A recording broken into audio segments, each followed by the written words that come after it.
तो good morning to all of you. और class start करते हैं। लास्ट क्लास में हमने पढ़ा था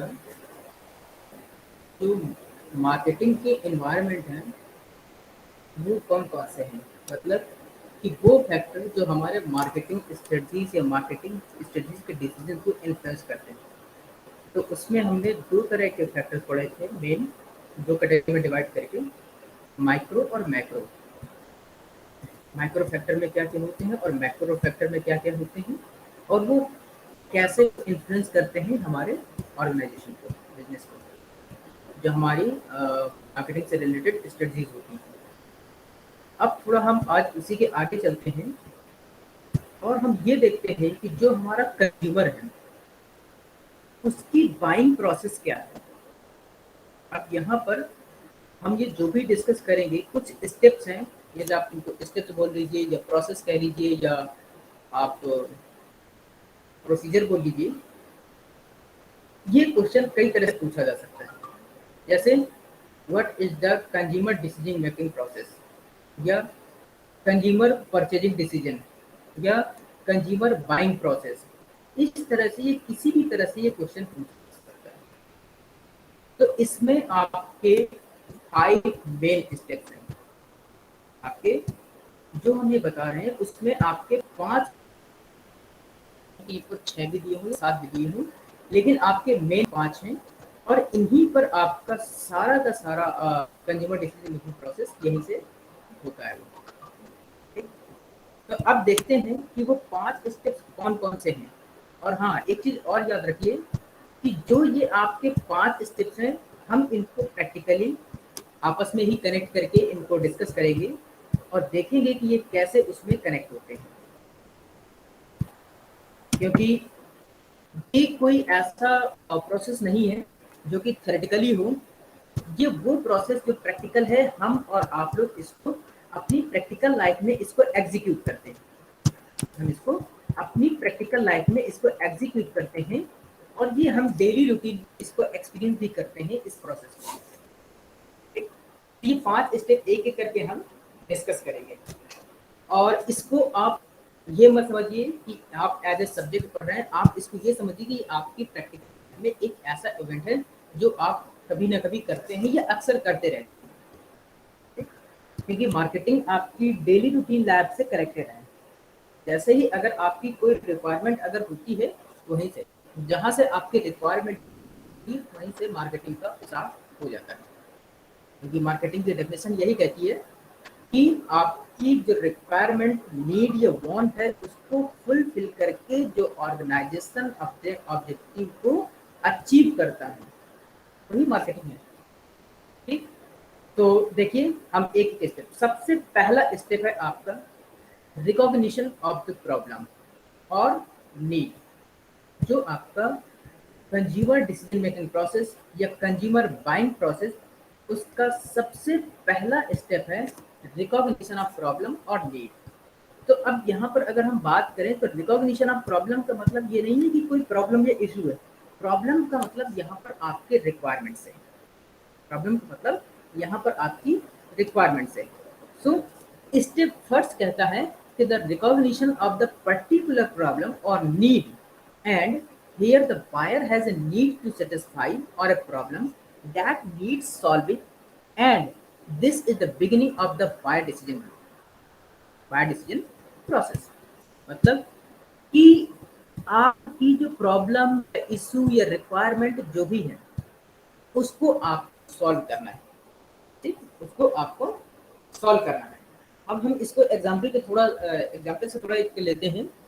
मान लीजिए अगर आपको भूख लगी, इफ यू आर हंग्री, या आप बारिश में कहीं जा रहे हैं, या आपको शूज लेने हैं या आपके शूज नहीं है, तो फिर आपकी रिक्वायरमेंट्स क्या क्या हो सकती है। देखिए, या इसी को आप रिक्वायरमेंट कह लीजिए, या कह लीजिए कि आपकी ये प्रॉब्लम्स हैं, या इसी को आप नीड या अपनी वांट समझ सकते हैं, जिनको आपको सॉल्व करना है, सेटिस्फाई करना है, या आप उनको फुलफिल करना है। तो जैसे अगर आपको भूख लगी है, then your requirement is food.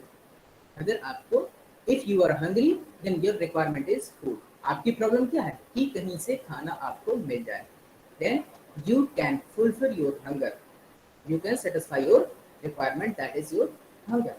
आपकी रिक्वायरमेंट क्या थी? फूड की, जिससे कि आप अपने हंगर को शांत कर सकते हैं। जस्ट सिमिलरली, अगर आप कहीं जा रहे हैं then your requirement is shoes.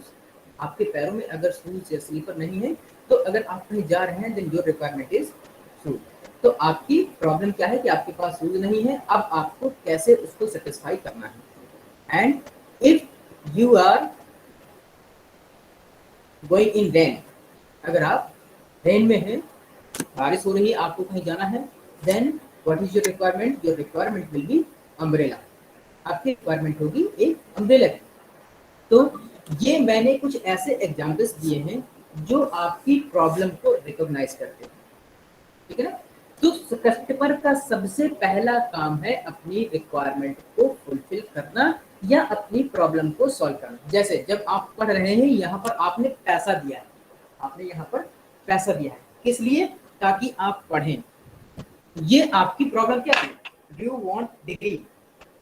आप डिग्री चाहते हैं और नॉलेज चाहते हैं ताकि आप अपने कैरियर को बना सकें। तो इसकी वजह से आपने यहाँ पर फीस पे किया है और इंस्टीट्यूशन आपको वो सर्विसेज प्रोवाइड कर रहा है पढ़ने की।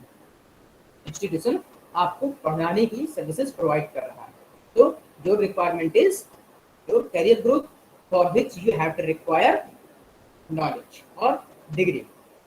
तो ये क्या है? आपकी प्रॉब्लम है, उसके लिए आपने कुछ पे किया है और उसके बदले में आपको वो चीज मिल रही है। तो ये क्या है? आपकी प्रॉब्लम सॉल्व हो रही है, ठीक। नाउ तो सबसे पहला, अब जैसे ही आपकी प्रॉब्लम, जैसे कि अभी हमने बात की कि अगर आपको डिग्री और कैरियर ग्रोथ के लिए आपको नॉलेज की रिक्वायरमेंट है, तो ये आपकी प्रॉब्लम हो गई। कहाँ सॉल्व हो सकती है? किसी भी कॉलेज में, इंस्टीट्यूट में, यूनिवर्सिटी में, जहाँ करके ये आपको मिल सकता है। देन आपने क्या किया? इसको सॉल्व करने के लिए फिर आप इंफॉर्मेशन सर्च करते हैं। अब आपको जो डिग्री चाहिए, जो कैरियर ग्रोथ चाहिए, जो नॉलेज चाहिए, अब आपको ये पता लगाना है कि ये आपको कहाँ मिलेगा। सबसे पहले तो आपकी रिक्वायरमेंट क्या थी कि आपको अपने कैरियर के लिए, अपने डिग्री लेने के लिए आपको क्या करना पड़ेगा। तो फिर आप इसके लिए इंफॉर्मेशन सर्च करना चालू करते हैं। तो यहाँ पर क्या होगा? Buyers here begin to look around to find out what's out there in terms of choice, and they start to work out what might be the best product or service for solving the product or satisfying any need। फिर क्या होता है कि जब आपको पता लगा कि आपको डिग्री चाहिए और आपको नॉलेज चाहिए, तो आप फिर इंफॉर्मेशन सर्च करते हैं। कौन सा कॉलेज बेटर है, कहाँ की फीस कितनी है, कहाँ की फैकल्टी बेटर है, कहाँ का प्लेसमेंट है, कहाँ पढ़ाई अच्छी होती है, कौन सा कोर्स करना है, उस इंस्टीट्यूशन में कौन सा कोर्स अवेलेबल है, वो हमारे अकॉर्डिंग कोर्स है कि नहीं है। इस तरह से ऐसी बहुत सी इंफॉर्मेशन है जो आप अपना सर्च करना चालू कर देंगे। अब वो इंफॉर्मेशन आपको कहाँ से मिलेगी? आपके फ्रेंड से, एडवर्टीजमेंट से, आपकी सोसाइटी से, आपकी फैमिली से, वर्ड ऑफ माउथ से, जो प्रमोशनल एक्टिविटीज होती हैं वहां से। और साथ ही जो आपकी ये रिक्वायरमेंट हुई है, जो आपको ये रिक्वायरमेंट है कि आपको पढ़ना है, ये कहाँ से इन्फ्लुएंस हुआ, आपको ये दिमाग में कैसे आया? जो आपके आसपास, आपके सोसाइटी, आपका कल्चर, आपके फैमिली, आपके गार्जियंस, आपके फ्रेंड है, वहां से ये प्रॉब्लम आपको इन्फ्लुएंस की है। क्यों? क्योंकि अगर आप पढ़ेंगे नहीं तो फिर आपके मम्मी पापा आपको चिल्लाएंगे, सीधी सी बात है। अगर आप नहीं पढ़ेंगे, अगर आप पढ़ेंगे नहीं तो फिर आपको बेटर जॉब नहीं मिलेगी, क्योंकि आपकी सोसाइटी में आपको पता है कि जिसकी जॉब होती है उसको ज़्यादा प्रेफरेंस दिया जाता है, उसकी रिस्पेक्ट होती है। जो ऐसे निकम्मा घूमता रहता है उसकी रिस्पेक्ट नहीं होती है। या फिर अगर आपको बिजनेस करना है तो आपको कितना पढ़ा होना चाहिए, इसके लिए भी आप आइडिया लगाते हैं बिजनेस करने के लिए मुझे कम से कम हिसाब करना चाहिए, अकाउंटिंग आनी चाहिए, ये आना चाहिए, जिससे कि मैं अपना बिजनेस को बड़ा कर सकूँ। तो ये ऐसी बहुत सी रिक्वायरमेंट आपकी इन्फ्लुएंस होती हैं जो आपकी सोसाइटी कल्चर है, जो आपका सोसाइटी और कल्चर है। इवन मतलब कि ये ऐसे फैक्टर्स हैं जो आपकी नीड और रिक्वायरमेंट को इन्फ्लुएंस करते हैं। तो ये सोसाइटल फैक्टर्स हो सकते हैं, इकोनॉमिकल हो सकता है कि आपके पास पैसा ना हो, तो हो सकता है कि इसलिए पढ़ रहे हो कि आप अच्छी तरह पढ़ लेंगे तो जॉब लग जाएगी तो आपके पास पैसा हो। इकोनॉमिकल फैक्टर हो सकता है, आप फैमिली की वजह से, सोसाइटी की वजह से भी पढ़ सकते हैं। बहुत से लोग ये है कि भैया उनकी शादी अच्छे से हो जाए इसलिए हम पढ़ना चाहते हैं कि हमारे पास बीबीए, एमबीए, बीकॉम, एमकॉम की डिग्री है, शादी अच्छे से हो जाएगी। तो ये क्या है, सबकी रिक्वायरमेंट होती है, और रिक्वायरमेंट आपकी जो सोसाइटी, कल्चर, यहाँ से इन्फ्लुएंस होती है। तो जब आपको अपनी रिक्वायरमेंट पता चलती है तो उसको सॉल्व करने के लिए आप इंफॉर्मेशन सर्च करते हैं।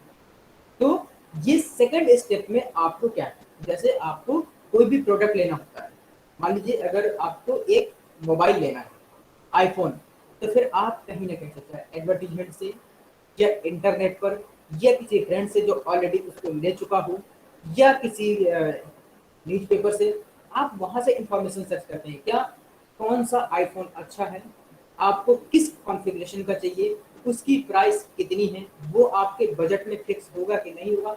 इस तरह से ये सारी इंफॉर्मेशन आप पर्टिकुलर प्रोडक्ट जो कि आपकी रिक्वायरमेंट है, अभी याद रखिएगा, अभी केवल आप अपनी रिक्वायरमेंट के अकॉर्डिंग इंफॉर्मेशन सर्च कर रहे हैं। जैसे आपको अगर एडमिशन, जब आपको पता लग गया कि आपको बीकॉम, एमकॉम जो भी करना है, तो उसके लिए आपको क्या चाहिए, कॉलेज, आपको चाहिए कॉलेज। कॉलेज में आपको पढ़ाई किस तरह से होती है ये सब पता है, आप पता करेंगे कि फीस कितनी है, वहां पर एडमिशन का प्रोसेस क्या है, ठीक है। तो ये सारी आप इंफॉर्मेशन सर्च करेंगे। जब ये इंफॉर्मेशन आप सर्च कर लेंगे, then you will go for next stage, फिर आप अगली स्टेज की तरफ जाएंगे। क्या, जब आप सेकंड स्टेज पूरा करेंगे तो उस समय आपके पास एक कलेक्टिव इंफॉर्मेशन होगी, आपके पास एक कलेक्टिव इंफॉर्मेशन होगी। क्या, जो सेकंड स्टेज में आपने किया था तो आपके पास ऐसे कई कॉलेज के नाम आ जाएंगे, यूनिवर्सिटीज लिस्ट के नाम आ जाएंगे। इंफॉर्मेशन जब आपने सर्च की थी तो हो सकता है आपके पास 15 कॉलेजेस के नाम हो जहां पर आपका बीकॉम, एमकॉम होता हो और आप ये करना चाहते हैं। अब मान लीजिए कि आपके पास 15 कॉलेज के नाम आ गए। नाम आने के बाद अब आपको उन 15 कॉलेजेस की फीस पता है, तो आपने कॉलेज लिख लिया, उसके बाद फीस लिख लिया कि इसकी फीस कितनी। अब देखिए, जो आपने इंफॉर्मेशन सर्च की थी, मैं अभी यहाँ पर कॉलेज और इसके बारे में बात कर रहा हूँ, आप यही अगर कोई भी प्रोडक्ट लेते हैं तब भी आप उसमें करें। मान लीजिए आपको एक कार परचेज करनी है, तो आप पता करेंगे कि कौन सी कंपनी की कार सही है, तो आपके पास कई कंपनियों के नाम होंगे, सुजुकी की होगी, हुंडई की होगी, टाटा की होगी, निसान की होगी, सेवलेट की होगी, बीएमडब्ल्यू होगी, ऑडी होगी, वॉक्सवैगन होगी। इस तरह से आपके पास कई इंफॉर्मेशन आपके पास आ जाएंगे, साथ में ही उनकी प्राइस कि किसकी किसकी क्या क्या प्राइस है। तो जैसे कि यहाँ पर आपके पास कई कॉलेजेस के नाम हैं, उनके हर कॉलेजेस की फीस अलग अलग क्या है। कार के होंगी तो कार में आपके पास कितने कार की ब्रांड है और उनके आपके पास क्या क्या प्राइसेस हैं, साथ में ही अब उस कॉलेज में कितने लेक्चर चलते हैं, कौन से सब्जेक्ट चलते हैं, क्या कोर्स सिलेबस है, वहाँ पर टीचर कैसे हैं, ये सारे आपको वहाँ पर पता करेंगे। तो ऐसे ही अगर आप कार ले रहे हैं तो कार में क्या करेंगे कि उसमें फीचर्स क्या क्या हैं, उसमें सेफ्टी फीचर्स हैं कि नहीं है, उसके इसके अलावा उसमें और जो एक्स्ट्रा फीचर एसी है कि नहीं है, उसमें म्यूजिक सिस्टम है कि नहीं है, उसकी बैलेंसिंग सही है कि नहीं, उसका गियर सही है कि नहीं है, ये सारे के सारे ऐसे फीचर्स होंगे जो आपको उसमें दिया होगा। तो ये क्या है, आपके पास एक कलेक्टिव इंफॉर्मेशन होगी, और जो जो ये फीचर्स हैं, जो ये फीचर्स हैं, वो जो आपने इंफॉर्मेशन सर्च किए, मान लीजिए एक कॉलेज की फीस 50,000, एक कॉलेज की फीस 40,000, एक की फीस 10,000, ऐसे आपने मान लीजिए कि लिस्ट बना ली। अब उस लिस्ट में से ऐसे ही फीचर वाइज आपने बता रहे कहाँ की फैकल्टी अच्छी है, कहाँ की नहीं अच्छी है, कहाँ का सिलेबस है, कहाँ का सिलेबस अच्छा नहीं है, कहाँ का प्लेसमेंट अच्छा है, कहाँ का प्लेसमेंट अच्छा नहीं है। इस तरह से आपके पास ये सारी इंफॉर्मेशन आ गई। अब now in the third stage, जो आपने सेकंड स्टेज में किया था, now you have to evaluate alternative, now you have to evaluate available alternatives. अब आपके पास जितने भी 10, 12, 15 जो भी ऑप्शन थे, ऑल्टरनेटिव्स का मतलब कि आपके पास उसमें जो अब ऑप्शन थे, उन ऑप्शंस को आपको देखना है, मींस इवैल्यूएशन करना है। अब उनमें से आपको देखना है। So the evaluation of the available alternative whereby the buyer decides upon a set of criteria by which to assess each alternative. वो क्या होता है ना कि जब आप ये फीचर सब इकट्ठा कर लेंगे, इसको बोलते हैं इवोक सेट, इसको बोलते हैं इवोक सेट, जो आपने कैटेगराइज इस तरह से कर लिया है। और फिर क्या करते हैं कि उसको सेलेक्ट करते करते करते करते एक मिनिमम लेवल पे ले आते हैं, एक मिनिमम लेवल पर ले आते हैं। फॉर एग्जाम्पल तौर पर कि जैसे मान लीजिए कि आपने पहले 15 ब्रांड सेलेक्ट किए थे, आपने पहले 15 ब्रांड, तो फिर कुछ प्राइस के तौर पर अलग कर दिए, तो फिर आपके पास बचे 10 ब्रांड, फिर कुछ फीचर के बेस पर अलग कर दिए, तो फिर आपके पास बचे 7 ब्रांड, ठीक। फिर सेफ्टी के तौर पर कुछ सेलेक्ट किए, तो फिर बचे आपके पास 4 ब्रांड। इस तरह से आप उसको क्या बोलते हैं, जैसे वो क्या होती है, जैसे आटा छानते हैं ना, तो उसमें जो पत्थर होते हैं वो बड़े बड़े आपके निकलते चले जाते हैं, और आप लास्ट में जो डिजायरेबल प्रोडक्ट होता है वो आपके पास आ जाता है। तो ऐसे ही जो आपके पास इंफॉर्मेशन है वो क्या है, एक कलेक्टिव है। फिर आप उसको आप क्या करना चाहते हैं, छानना चालू करते हैं, ठीक है ना। तो उसके बाद जैसे ही आपका छन के आ जाता है, तो आपके पास पर्टिकुलर 1 2 या 3 ऐसे बटेंगे जिसमें फिर आपको सेलेक्ट करना होता है। तो वो क्या है, ये इसको जब हम इस तरह से सिलेक्शन करते हैं, जो हमारे ऑल्टरनेटिव्स होते हैं हम उनको नैरो करते चले जाते हैं, हम उनको नैरो करते चले जाते हैं। लेट अस सी, मैं यहाँ पर एक व्हाइट बोर्ड देखते हैं और उसमें से मैं एक इवोक सेट बनाने की कोशिश करता हूँ।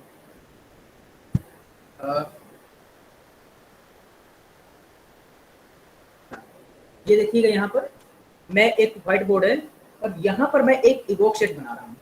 मान लीजिए आपके पास कई ऐसे अवेलेबल ब्रांड थे, ये रहा, ठीक। ये है आपका,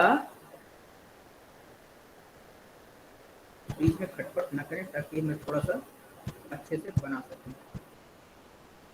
तो ये रहा आपका व्हाइट बोर्ड और ये रहा पेन, ये ऐसे, और फिर ये मान लीजिए कि ऐसे है, ऐसे ऐसे और ये ऐसे, ठीक। इसके बाद ये ऐसे ऐसे और ये और नैरो होता चला जाएगा। तो यहाँ से आपका एक ये अल्टरनेटिव, एक ये अल्टरनेटिव, ये अल्टरनेटिव, ये अल्टरनेटिव, ये अल्टरनेटिव, ऐसे करके आपके पास ढेर सारे अल्टरनेटिव्स हैं। तो ये आपका इवोक सेट है। जब यहाँ से आप इसको निकालेंगे, जब यहाँ से आप इसको निकालेंगे, तो आपके पास यहाँ पर 2 या 3 ऑप्शन केवल बचेंगे, ठीक। मान लीजिए आपके पास ये ऑप्शन बचे। अब इनमें से आपको सेलेक्ट करना है, इसमें से आपको सेलेक्ट करना है कि व्हाट इज योर रिक्वायरमेंट। अब इनमें से कि आपकी एग्जैक्ट रिक्वायरमेंट को कौन सा प्रोडक्ट फुलफिल कर रहा है, ठीक।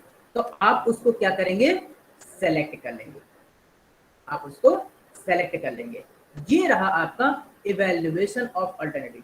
अगर आप लैपटॉप लेने जाते हैं, कार लेने जाते हैं, कॉलेज में एडमिशन लेने जाते हैं, बैंक में इवन अकाउंट खुलवाना है आपको, तो कौन सा बैंक बेटर रहेगा, इस तरह से आपको ये सारा कुछ सेलेक्ट करना होता है। अगर आप कभी मार्केट गए हो तो इस चीज को देखिएगा कि कैसे उसको आप कोई भी प्रोडक्ट जब खरीदते हैं, जब आप इवन मोबाइल वगैरह लेते हैं, तो आप सोचिएगा कि क्या गए और दुकानदार से कहते हैं मोबाइल दे दीजिए, अब वो उठा के कोई भी मोबाइल देता है, पैसा पूछा लेकर के चलाएं, ऐसा नहीं होता। आप पहले दिमाग में सोचते हैं कि आप मोबाइल किस लिए ले रहे हैं, म्यूजिक के लिए ले रहे हैं, गेम के लिए ले रहे हैं, केवल टॉकिंग के लिए ले रहे हैं, वीडियो देखने के लिए ले रहे हैं। पहले इस तरह से देखते हैं कि अगर आपको ये सारे के सारे फीचर चाहिए, ये आपकी प्रॉब्लम हो गई, ये आपकी नीड जो वांट हो गई। फिर आपको देखते हैं कि आपके पास कौन से ब्रांड अवेलेबल हैं। आपको नोकिया का लेना है, सैमसंग का लेना है, लावा का लेना है, या फिर माइक्रोमैक्स का लेना है। इस तरह से जो भी ब्रांड आपके हैं वो आपके पास इस तरह से सिलेक्ट करते हैं। फिर उनकी प्राइस देखते हैं कि कौन से प्राइस है, फिर उसमें देखेंगे उसकी रैम कितनी है, रोम कितनी है, कैमरा कितना है, ये सारा सब कुछ आप देखते हैं। अगर आप खुद प्रैक्टिकल इस चीज को देखें तो यहाँ पर जो मैंने स्टेप्स लिखे हुए हैं, यहाँ पर जो आपको 5 स्टेप्स लिखे हैं देखिएगा, और जो मैं बता रहा हूँ क्या वो आप फॉलो करते हैं, तो आप देखेंगे कि मोस्ट ऑफ द केसेस में आप वही करते हैं जो यहाँ पर लिखा हुआ है। जब आप मोबाइल लेने जाते होंगे ना, तो फिर जब आपके पास कई लोग बताते होंगे कि वो जियोनी का अच्छा है, वो एंड्रॉइड वाला अच्छा है, वो लावा का अच्छा है, वो सैमसंग का अच्छा है, फिर आप जो है वीवो का वो इस तरह से अच्छा है, तो फिर आप अपने फीचर्स देख लेते हैं, अपना बजट देख लेते हैं, उसके बाद फिर आप कोई एक सेलेक्ट करते हैं और फिर दुकान पर जाते हैं और उसको लेते हैं। तो ये हो गया आपका इवैल्यूएशन ऑफ अवेलेबल अल्टरनेटिव्स, कि आपके पास जितने भी ऑप्शंस अवेलेबल थे, आपके पास जितने भी ऑप्शंस अवेलेबल थे उसमें से आपने एक या दो देखी है, लेकिन क्योंकि इससे क्या होगा, इससे एक चीज और होगी कि जब आप दुकानदार के पास जाएंगे तो आपके पास कंफ्यूजन कम होगा, आपके पास कंफ्यूजन कम होगा, क्योंकि जब आपके पास एक या दो में जानते हैं कि सारे फीचर्स मिल जाएंगे, आपने बजट वगैरह सब कुछ देख लिया। नहीं तो कभी कभी देखिए अगर आप बिना इंफॉर्मेशन सर्च के, बिना आप किसी ब्रांड को सेलेक्ट किए, आपके पास मान लीजिए कोई जानकारी नहीं है और आपको कोई मोबाइल लेना है या कुछ भी चीज लेनी है और आपको कोई भी जानकारी नहीं है, आप दुकानदार के पास जाएंगे तो उससे कहेंगे कि हमें ये मोबाइल दे दो, तो फिर वो दिखाता है ये देखें, तो फिर आप वहां पर काफी देर तक सोचते हैं कि कौन सा लिया जाए कौन सा ना लिया जाए, you will be in confusion, आप कंफ्यूजन में होंगे। तो इस कंफ्यूजन से बचने के लिए अगर जो प्रॉपर ग्राहक होता है, जो कस्टमर इंडिविजुअल होता है, वो क्या करता है, आप देखेंगे कि ये सारी प्रोसेस करता है। जब उसके पास इस इवॉक सेट से छन करके जो चीज बचेगी वो एक या दो होगी, तो अब आप जाएंगे, now what you will do, you will make choice, you will make choice.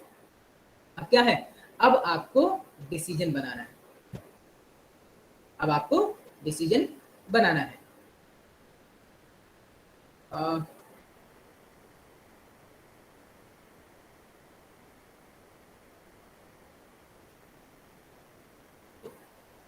ना तो अब इसी वजह से जो आपका अगला स्टेप आएगा that is make your choice. जब आपके पास सारी इंफॉर्मेशन, आपने ब्रांड सेलेक्ट कर लिया, आपके पास जो बचे हैं, अब दुकानदार के पास जाए, नाउ वी बाई और सेलेक्ट ए प्रोडक्ट और सर्विस और सप्लायर एट स्टेज 4।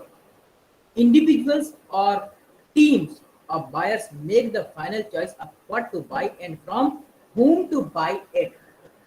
अब आप क्या है, आपके पास पता है कि आपके पास ये ऑप्शन आपको लेना है, जो आपके पास ऑल्टरनेटिव ऑफ इवैल्यूएशन थे ना, तो उसमें से अब आपको पता है कि क्या लेना है। तो अगर प्रोडक्ट लेना है तो आप वो प्रोडक्ट सेलेक्ट कर लेंगे, सर्विस है कोई तो आपने जैसे कॉलेज की बात करी या यूनिवर्सिटी की बात करी, तो आपने कोई कॉलेज या पर्टिकुलर यूनिवर्सिटी सेलेक्ट कर ली है।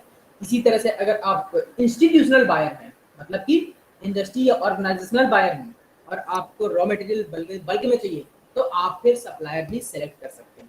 अगर आपको रॉ मटेरियल चाहिए तो आप वी बाई और सेलेक्ट प्रोडक्ट सर्विस और सप्लायर, मतलब कि जो हमारी रिक्वायरमेंट है उसके अकॉर्डिंग हम, अगर प्रोडक्ट होगा तो प्रोडक्ट सेलेक्ट कर लेंगे, सर्विस होगा तो सर्विस सेलेक्ट कर लेंगे, और अगर हम इंडस्ट्रियल बायर हैं या इंस्टीट्यूशनल या ऑर्गेनाइजेशनल बायर हैं तो हम अपना सप्लायर को सेलेक्ट कर लेंगे। नाउ हाँ, जरूरी नहीं है कि ये चॉइस किसी एक की हो, जरूरी नहीं है कि ये चॉइस किसी एक की हो। अगर ऑर्गेनाइजेशनल में है तो हो सकता है टीम वाइज चॉइस हो, अब फैमिली की बात है तो हो सकता है पूरी फैमिली की चॉइस है, अगर आप इंडिविजुअल्स हैं तो हो सकता है कि इंडिविजुअल की चॉइस हो, क्योंकि जैसे जब आप मोबाइल खरीदना होता तो आप अपने हिसाब से सर्च करते हैं। अब यही चीज अगर घर के लिए रेफ्रिजरेटर या टेलीविजन या वॉशिंग मशीन खरीदनी है तो फिर सब लोगों से पूछा जाता है कि भाई कौन सी वॉशिंग मशीन, रेफ्रिजरेटर या टेलीविजन परचेज करना है। तो ये जो चॉइस है वो टीम वाइज भी हो सकती है और इंडिविजुअल भी हो सकती है, या फिर ग्रुप वाइज भी आपकी ये चॉइस हो सकती है। तो क्या करेंगे, जब आपके पास सारे अल्टरनेटिव्स छन करके आ जाएंगे, then you go for your choice. फिर आप क्या करेंगे, आप अपने प्रोडक्ट को सिलेक्ट कर लेंगे। नाउ जब आप अपने प्रोडक्ट को सिलेक्ट कर लेंगे और उसको परचेज के लिए जाएंगे, तो जब आप इंफॉर्मेशन सर्च करते हैं तो साथ में ये भी सर्च करते हैं कि आपको वो प्रोडक्ट कहाँ से खरीदना है, आपको वो प्रोडक्ट कहाँ से खरीदना है।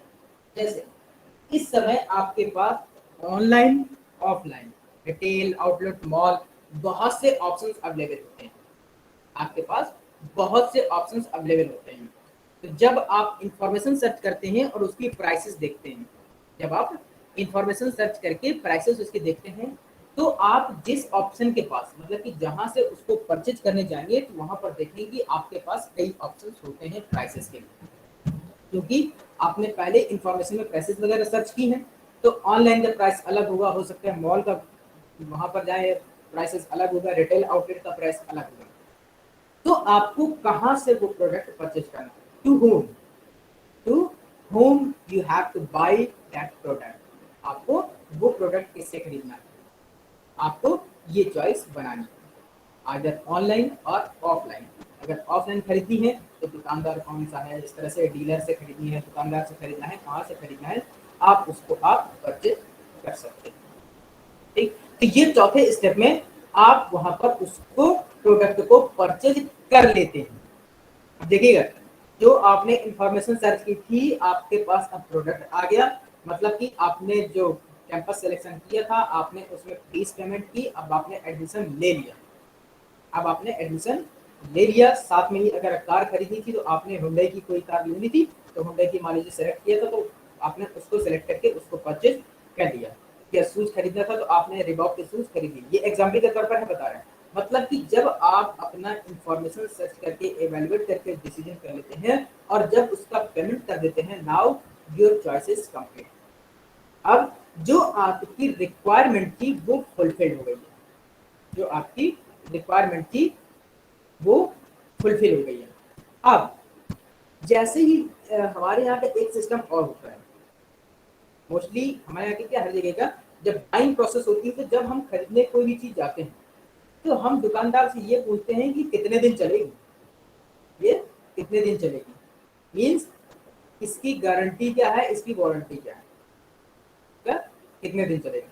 अब जैसे मान लीजिए अगर कोई आप टेलीविजन, रेफ्रिजरेटर या वॉशिंग मशीन लेते हैं तो उसमें आप ये जरूर पूछते हैं कि इसकी वारंटी या गारंटी क्या है।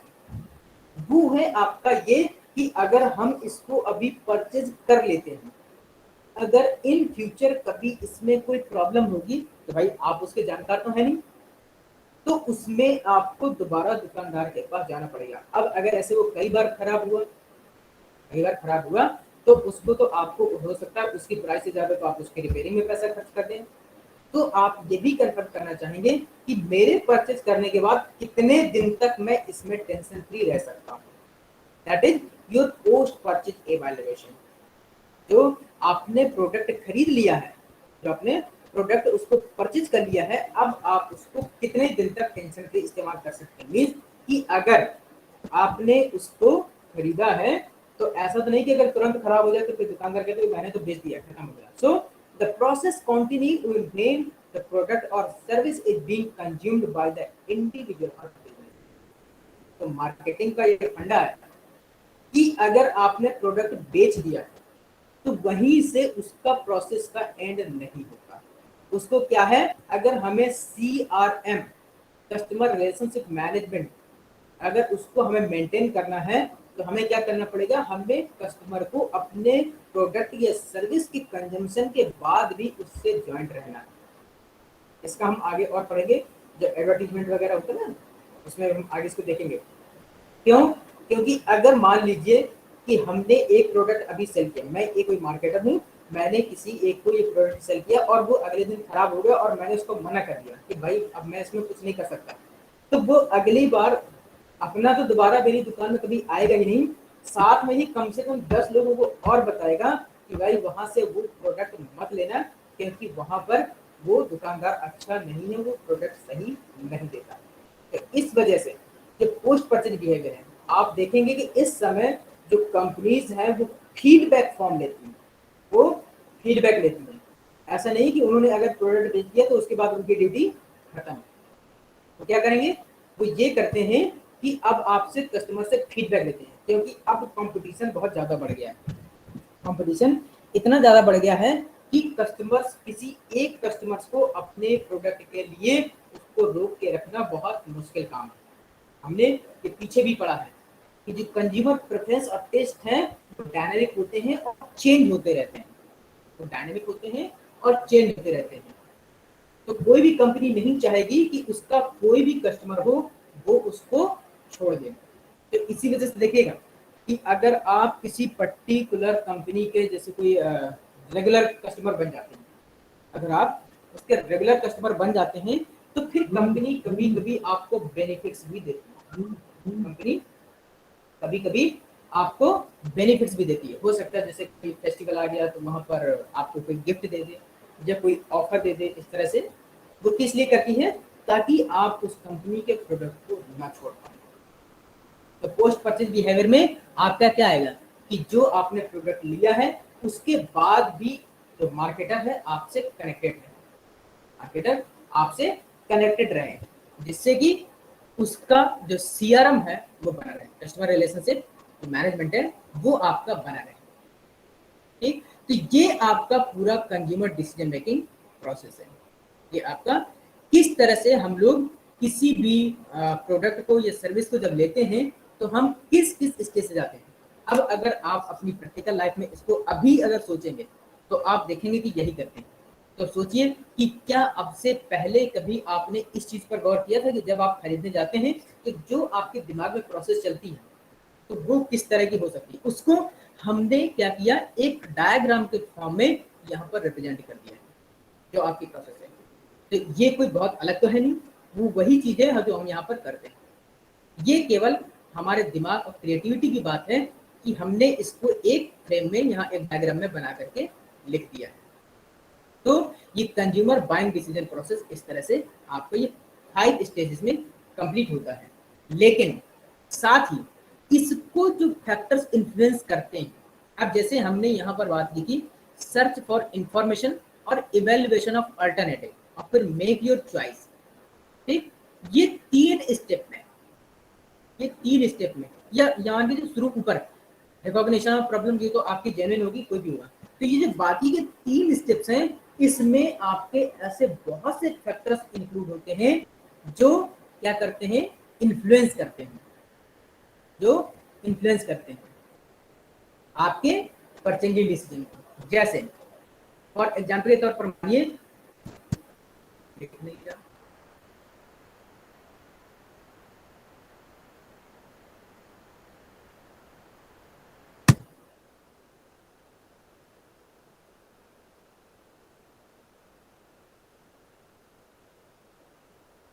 सोसाइटल फैक्टर,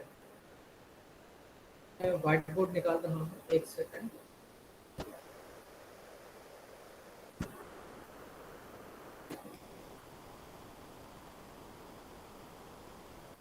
हाँ, ये व्हाइट बोर्ड आ गया, मैं इस पे लिख रहा हूँ, देखते हैं। हाँ, ये आपका पहला मान लीजिए societal factor.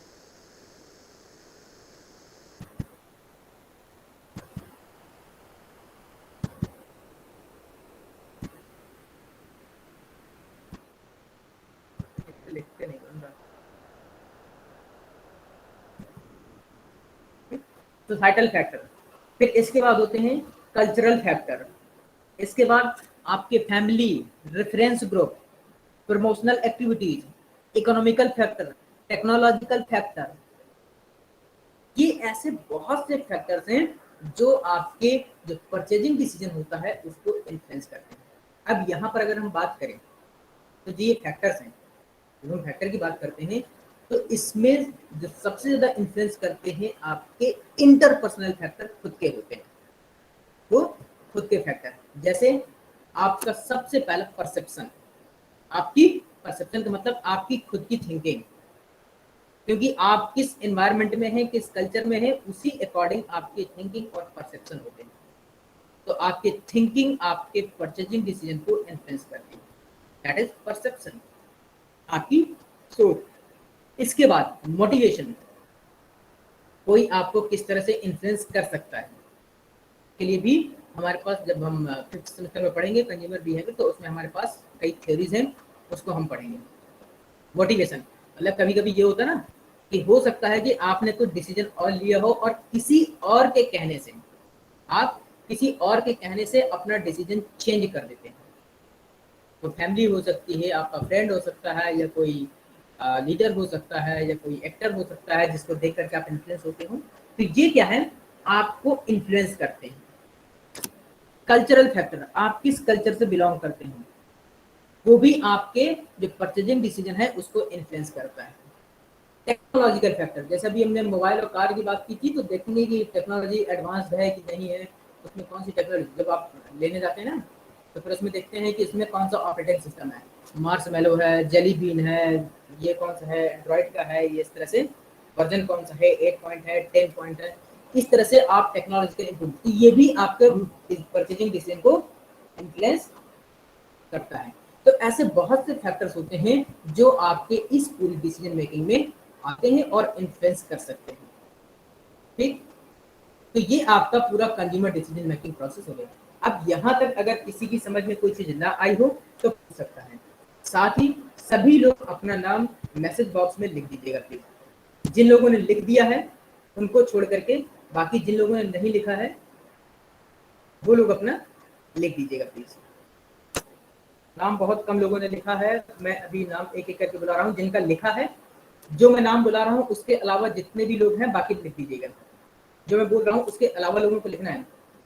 Arnica Singh, Nandini Singh, खुशी अरोड़ा, शिवानी सिंह, वर्तिका शुक्ला, प्रशांत कुमार सिंह, सानिया पाल, शिवानी वर्मा, अजय कुमार, राशि श्रीवास्तव, उज्जवल गुप्ता, दिव्यांशु, हर्ष, श्याम जी, पुष्पेंद्र, डॉली, अन्वेषा, प्रिया, रितिका, हर्ष, शिखा, यशनी, शिवानी, आदित्य, जैसी, अंबानी, नबील, अनुज, मुस्कान, श्रेया और श्रुति, मुस्कान, नीलेश, उत्कर्षिता, स्वाति। इसके अलावा अगर और किसी ने नहीं लिखा हो तो प्लीज अपना नाम लिख दीजिए।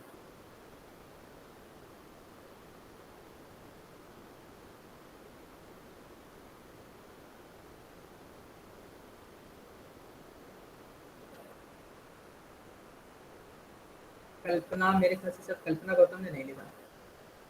एक बार चेक कर लीजिएगा कल्पना आपका नाम है कि नहीं, अगर ना हो तो लिख दीजिएगा।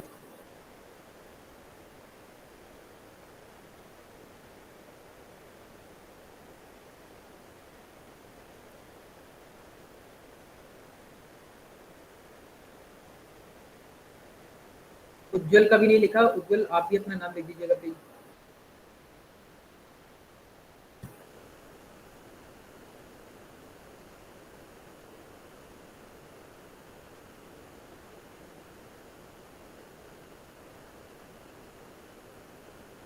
चलो,